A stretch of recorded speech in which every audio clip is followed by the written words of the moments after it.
জুলাই বিপ্লবের মুখে ২০২৪ সালের ৫ আগস্টে শেখ হাসিনা সরকারের পদত্যাগের পর থেকেই নানা পরিস্থিতিতে দেশে মব এক ধরনের আতঙ্কে রূপ নেয়।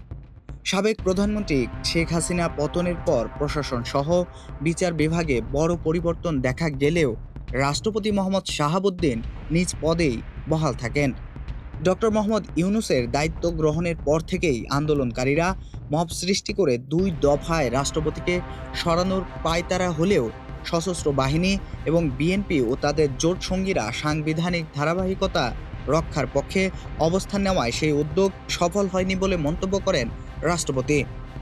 দেশের একটি পত্রিকার একান্ত সাক্ষাৎকারে এমন বিস্ফোরক তথ্য জানান মোহাম্মদ শাহাবুদ্দিন, যা তার দায়িত্বে টিকে থাকার অন্যতম কারণ।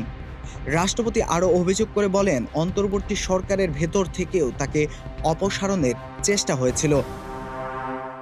এখন প্রশ্ন উঠছে, অন্তর্বর্তী সরকারের সেই সময়ে বিএনপি কেন রাষ্ট্রপতি পদে মোহাম্মদ শাহাবুদ্দিনকে ঘিরে ঢাল হয়ে দাঁড়িয়েছিল এবং কেনই বা রাষ্ট্রপতি পদে তাকে বহাল রাখতে বিএনপি অনড় ছিল?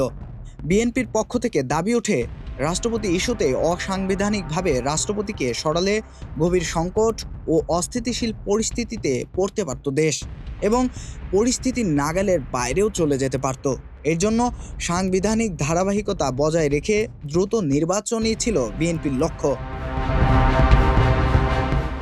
ডক্টর মোহাম্মদ ইউনূস শপথ গ্রহণের পর আর কখনো বঙ্গভবনে গিয়ে রাষ্ট্রপতির সাথে সাক্ষাৎ করেননি।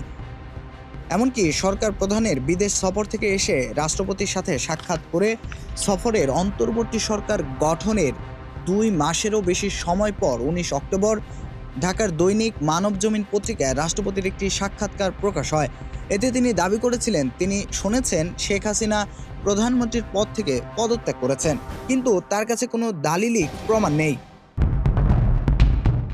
এই ঘটনায় ক্ষুব্ধ হয়ে ওঠে অন্তর্বর্তী সরকার ছাড়াও শেখ হাসিনা সরকারের পতনে আন্দোলনের নেতৃত্ব দেওয়া বৈষম্য বিরোধী ছাত্র আন্দোলন সহ আওয়ামী লীগ ও শেখ হাসিনা বিরোধী বিভিন্ন সংগঠন।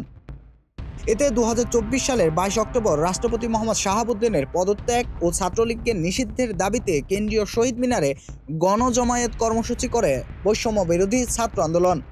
ওই দিন বঙ্গভবনের সামনে অবস্থান নেয় একদল বিক্ষোভকারী। ইনকিলাব মঞ্চ, রক্তিম জুলাই ২৪, ৩৬ জুলাই পরিষদ, জিয়াউর রহমান সমাজ কল্যাণ পরিষদ সহ বিভিন্ন নামে আলাদা আলাদা বিক্ষোভ শুরু হয় বঙ্গভবনের সামনে। এক পর্যায়ে রাষ্ট্রপতির পদত্যাগের দাবিতে বঙ্গভবনের সামনের রাস্তা অবরোধের পর রাতে ব্যারিকেড ভেঙে ভেতরে প্রবেশের চেষ্টাও হয়েছিল। পরে সেই রাতে পুলিশ ও সেনা সদস্যদের হস্তক্ষেপে পরিস্থিতি নিয়ন্ত্রণে আসে। তখনকার তথ্য উপদেষ্টা নাহিদ ইসলাম ওই দিন সচিবালয়ে সাংবাদিকদের বলেছিলেন যে, রাষ্ট্রপতি ইস্যুতে সিদ্ধান্ত গ্রহণের ক্ষেত্রে সরকার রাষ্ট্রের স্থিতিশীলতা, নিরাপত্তা ও শৃঙ্খলাকে সবচেয়ে বেশি গুরুত্ব দিচ্ছে।